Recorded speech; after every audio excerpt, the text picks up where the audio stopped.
Hello everyone, कैसे हैं आप। आई होप आप सब बहुत अच्छे होंगे, स्वस्थ होंगे, मस्त होंगे और मेरा वीडियो देख रहे होंगे। तो फ्रेंड्स, आज का ये रिएक्शन होने वाला है टोपली के ऊपर। और सपना का जो कल व्लॉग आया था वो तो आप लोगों ने देख ही लिया। बहुत ही ज़बरदस्त, बहुत ही मज़ेदार व्लॉग आया था। और सपना ने क्या धुलाई की है भाई, क्या इसकी पिनाई की है। इतना ज़बरदस्त उसका व्लॉग आया था और सपना ने ना इसको अक्ल ठिकाने लगा दी है। और भाई ये ऐसी तिलमिला गई थी, ऐसी तिलमिला गई थी कि भाई ऐसी बौखला के ये एकदम से फटाक से आके लाइव लगा के बैठ गई थी। और वहाँ पर सपना ने साफ साफ बोला था कि जब जब तू भाई ये सारी चीज़ें करेगी मेरे को एविडेंस मिलेंगे, मेरे को प्रूफ मिलेंगे। क्योंकि तू जब बौखला के गुस्से में आती है, तो गाइस ये ना अनाप शनाप बोलती है, बहुत गंद निकालती है अपने मुंह से, गटर जैसे मुंह से ना गंदगी निकालती है। और वही इसने फिर से किया, फिर से ये आई और इसकी वो माँ आई। भाई माँ बेटी दोनों एक जैसी हैं। माँ भी भाई किसी से कम नहीं है, माँ भी सवा शेर और ये शेर वो सवा शेर, दोनों की दोनों फिर से लाइव में आके भौंकने लग गई। इतनी गंदगियाँ फिर से लाइव में दोनों माँ बेटी करने लगी। तो भाई इनके बैकग्राउंड से पता चल जाता है कि भाई इनको संस्कार कैसे मिले हुए हैं। और जब इन्हें ये सारी हरकतें हो रही हैं तो भाई इनसे उम्मीदें क्या की जा सकती हैं अच्छाई की। जब पीछे वाले ऐसे हरकतें कर रहे हों तो फिर वो क्या ही सिखाएंगे अच्छी चीज़ें। संस्कार जो होता है ना माँ से मिलता है बेटी को। और जब माँ ही खुद ऐसी नीचता पे उतर जाए तो भाई बेटी कहाँ से संस्कार ले लेगी। और वही सारी चीज़ें होती हैं कि परवरिश बहुत मैटर करती है, परवरिश कैसी मिल रही है। और इस टोपली को ना ऐसी ही परवरिश मिली है कि भाई ये सारी गंदगी गटर जैसा मुंह खोलती है, जब भी खोलती है गटर जैसा मुंह ही खोलती है। अब यहाँ पे देखिए सपना ने एक वीडियो लेके आई और उसमें बिल्कुल सहजता के साथ बहुत मज़े में अपनी बात कह के चली गई, लेकिन कोई भी उसने अभद्र भाषा का यूज़ नहीं किया। लेकिन यहाँ पे भैया टोपली परवरिश तो यहाँ पे पता चलता है ना, एजुकेटेड अपने आप को मानता है ना, वो यहाँ पे पता चल जाता है कि तुम्हारी सो कॉल्ड लैंग्वेज में और सपना की लैंग्वेज में कितना अंतर है। सपना ने सारी बातें बोल भी दिया लेकिन फिर भी बहुत सलीके से और बहुत अच्छाई के साथ उसने अपनी बातें रखी। लेकिन टोपली तू हमेशा गंदगी ही करेगी, गटर जैसा मुंह ही खोलेगी और उसमें से बदबू ही निकालेगी, और कुछ तू कर नहीं सकते। तो यहाँ पे भाई सपना ने बोला कि आप बताओ कि किसी बुजुर्ग का किसी और स्त्री के साथ जब वो ड्यूटी पे रहते थे तब वहाँ पे भाई किसी और के साथ रिलेशन था। ये इतनी बड़ी बात सपना ने बोली है तो क्या एवे ही आके बोल दी क्या, बिना पता करे, बिना जाने पहचाने। और यहाँ पे सच तो तब पता चलता है जब ये बौखला के ऐसे आई थी। अब ये गाइज हम सबको ऐसी घटिया चीज़ें बोलती थी कि बहुत सारे रिएक्शन वाले हैं जिन के बारे में ये सब बोलती थी, अरे वो लिविंग में रहता है, अरे वो लिविंग में रहता है, अरे वो लिविंग में रहता है, उसका पति छोड़ के भाग गया, ये ऐसे ये वैसे, इतनी घटियापन पे ये उतरती थी। लेकिन हमें तब समझ में नहीं आता ना था कि भाई इसका ये लिविंग से रिलेशन क्या है, ये लिविंग के बारे में इतना जानकारी कैसे है इसको। तो ये लिविंग रिलेशनशिप से इतना जली हुई थी, इतना इसके अंदर उसको लेके जहर भरा हुआ था कि भाई इसको सभी ऐसे दिखाई देते थे। कहते ना जब किसी पे कुछ चीज़ बीत जाती है तो भाई उसको वही सारी चीज़ें दिखती है या वो उसी कहानी से अपने आप को जोड़ लेता है। तो वही सारी ना इस मोटल्ली फर्जी और टोपली के साथ हो रहा था कि वो भी उन्हीं चीज़ों से अपने आप को रिलेट कर लेती थी और वही सब भाई दूसरों पे थोप देती थी। अभी हमको और भी रिएक्शन वाली हैं, हमारी जो सहेलियां हैं, सबके लिए भाई इसने ऐसी ऐसी चीज़ें बोली है और सभी को लिविंग रिलेशनशिप से जोड़ देती थी। तो आज सपना ने ना इसकी इस लिविंग रिलेशनशिप वाला भांडा ही फोड़ दिया, पूरा पासा पलट दिया।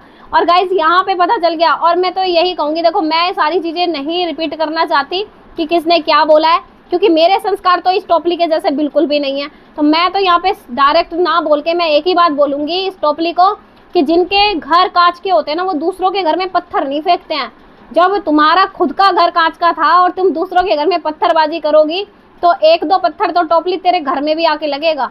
तो अब तुझे समझ आया होगा, पर तुझसे उम्मीदें क्या करे समझने की, क्योंकि तेरे में तो दिमाग ही नहीं है। जितनी मोटी तू है उतनी मोटी तेरी बुद्धि हो रखी है, कहाँ से तुझे समझ में आएगा भाई ये सारी चीज़ें कि ऐसा करना कितना बड़ा गुनाह होता है, किसी पे ऐसे झूठे एलिगेशन लगाना कितने बड़े गुनाह होता है।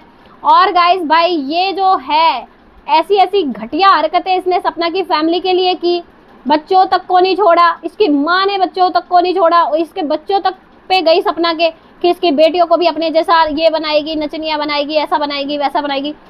बिच बिच बिच बिच करके इसकी माँ, मैं तो इंग्लिश में बोल रही हूँ गाइस, वो तो शुद्ध हिंदी में बोलती है, इतनी गंदी हरकतों से इसकी माँ बोलती है।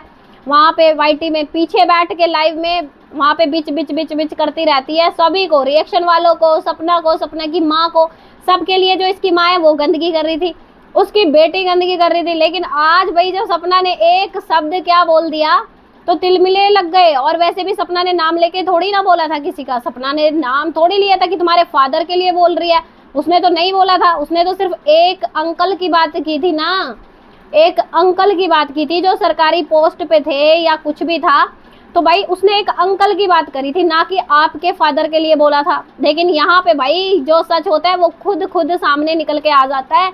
ये मोहतरमा अपने आप ही फुदक के आ गई लाइव लगा के, और इनकी माता जी भी। और सो कॉल्ड माता जी क्या बोलती हैं गाइज, माता जी बोलती हैं कि तेरी माँ के साथ रह रहा होगा, तेरी माँ के साथ रह रहा होगा। तो भाई इतनी तो औकात तुम्हारी है नहीं है, ठीक है। उसकी माँ ना तो तुम्हारी माँ के जैसी है, ना तुम्हारी माँ की तरह वो गाली गलौज करती है, और ना ही वो सोशल मीडिया पे आके तुम्हारी माँ की तरफ बकर बकर बकर बकर भौंकती है। तो उसकी माँ से तो रिलेट करना ही नहीं इन सारी चीज़ों को। तो ये तो तुम्हें ही पता होगा कि भाई वो कौन मोहतरमा है जिन पे भाई दिल आ गया। और ये सारी चीज़ें देखो, हम तो वही चीज़ बोल रहे हैं ना जो सोशल मीडिया पे है, हम तो वो चीज़ बोल ही नहीं रहे हैं जो है ही नहीं सोशल मीडिया पे। अब जो चीज़ें हमारे सामने आएंगी रिएक्शन तो बनेगा ना, उस पे रिएक्शन तो बनेगा। अब भाई मोहतरमा को इतनी ज़्यादा मिर्ची लग जाती है, इतनी ज़्यादा मिर्ची लग जाती है, मोहतरमा उतारू हो जाती है धमकियाँ देने पे, धमकियाँ देती फिरती है सबको, जगह जगह जाएगी धमकियाँ देगी। और भाई मोहतरमा दे रही है सबको ऐस करने की धमकी। तो मोहतरमा ये सब जो धमकियाँ दे रहे हो ना, इनको अपनी पॉकेट में रखो। और जब कहाँ गया था तुम्हारा ये धमकी, जब सपना बीमार थी, उसकी कंडीशन ठीक नहीं थी, लेकिन तुम उसकी बीमारी का भी मजाक बना रही थी, उसकी बच्चियों तक को नहीं छोड़ रही थी, उसको इतना मेंटली तुमने प्रताड़ित किया कि भाई उसकी कंडीशन ठीक नहीं है। तुमने बोला वो तो बीमारी का नाटक कर रही है, वो ऐसे कर रही है, वो वैसे कर रही है। क्या तब तुम्हें ख्याल नहीं आया कि अगर सपना ने ऐसा कर लिया तो भाई फिर क्या होगा?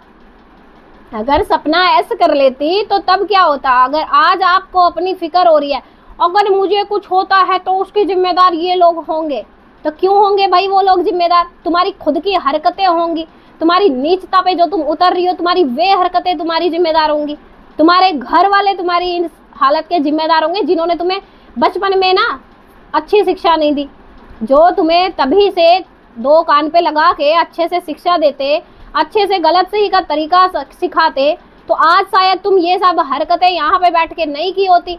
और अब तुम अपनी करनी का भी ठेक रहा भाई, सारे रिएक्शन वालों पे, सपना की फैमिली पे, सपना के ऊपर फोड़ रही हो। तो ये कहाँ तक की भाई, कहाँ तक का न्याय है?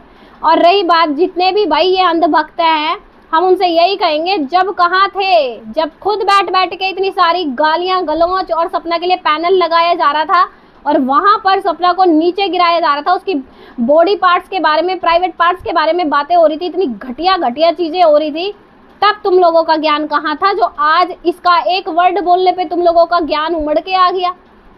आज जो तुम सारे के सारे इसको ये बोलने लगे, भाई ऐसा हो जाएगा तो क्या होगा, ऐसा हो जाएगा तो क्या होगा, तब तुम्हारा ये सारा ज्ञान कहाँ था है? और जितने भी इसके पैनल पे आके बैठ के इसी की तरह गंदगी नीचता पे उतरते थे, तब तुम्हारा भी इलाज होगा इसके साथ साथ। ऐसा नहीं है तुम्हारा इलाज नहीं होगा, तुम्हारा भी इलाज होगा। देखो एक दो का तो उसने नाम भी ले लिया है। और मैं तो यही कहूँगी कि जितना चाहे भाई, जितना जल्दी हो सके ऐसी गंदगी से दूर हो जाओ, अच्छा रहेगा तुम्हारे लिए। क्योंकि ये गंदगी जो है ये हमेशा ऐसी ही रहने वाली है, ये गंदगी कभी ख़त्म नहीं होगी। कहते हैं ना, चोर चोरी से जाता है, हेरा फेरी से नहीं जाता। तो भाई ये वही है। ये कितना भी खुद को बोले ना, मैं ना इस सब से दूर रहूँगी, मैं वीडियो नहीं बनाऊँगी, मैं ये नहीं बनाऊँगी, लेकिन ये बाज आने वाली नहीं है। सो मैं तो यही कहूँगी, एडवाइस देती हूँ, फ्री में एडवाइस दे रही हूँ कि भाई दूरी, क्या बोलते हैं उसको, 1 गज की दूरी, मास्क है जरूरी। तो भैया ऐसी गंदगी से, ऐसे वायरस से दूर रहो, ताकि ये वायरस तुम्हें भी अपने चपेटे में ना ले ले, तो अच्छा ही रहेगा। क्योंकि ऐसे वायरस बहुत खतरनाक होते हैं, बहुत डेंजर होते हैं। तो अच्छा है अपनी सेफ्टी खुद तुम्हें लोगों को करनी पड़ेगी। अब भाई इतना हम तुम्हें फ्री में दे सकते हैं, इससे ज़्यादा हम ज्ञान तुम्हें नहीं दे सकते, क्योंकि भैंस बराबर बुद्धि जिनकी होती है उनको ज्ञान नहीं आता है। तो चलिए, अगर आपको ज्ञान अच्छा लगे तो आप भी एक लाइक कर दीजिए।